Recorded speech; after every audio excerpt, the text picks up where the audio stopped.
من وەکو یەکێک لە دەستی بەڕێوەبەری و ماوەی 2 ڕۆژە ئەم چالاکیەمان ئەنجام داوە و خۆشبەختانە خەڵکی زۆر بەهانامانەوە هاتوون و باڵێن لەگەڵمانە بوونە و لە ماوەی 2 ڕۆژەیە نزیکەی 100 بۆ 200 کتێبێک ڕۆشتووە و ئامانجی ئێمە لێرە هۆشداریدانە خەڵکە بە بایکۆتکردنی کاڵای تورکی وە خۆت ئاگاداری ئێسام هەڵمەتە وا ماوەی ساڵێکە بێت دەستی پێ کردووە بایکۆتکردنی کاڵای تورکی و شتێکی زۆر گرنگە بۆ خەڵکانی کوردستان بە تایبەتی بۆ بایکۆتکردنەکە ئێمە توانین ناوخۆی کوردستان بەهێز بکەین و ئەوەشی تێکە ئێمە کە بایکۆتی کاڵای تورکی نەکەین هەر کاڵایەک لە تورکیا ئێمە لیان دەکڕین ئەوان بەپارەی ئەو کاڵایە چێکی کیمیایی و دژ بە ئێمە بەکارێن وەکو خۆتەزانیت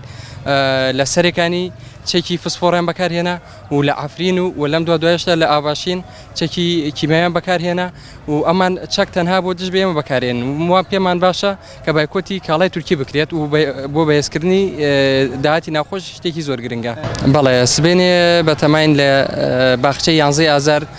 بە هەمان شێوەی ئەمڕۆ و ڕۆژی پێشوو بەردەوام بین و 11 ئازار لە نزیکی با بڵێن جسری مامەڕیشەی پێڵێن ئەلەوێ بێت ئینشاڵڵا.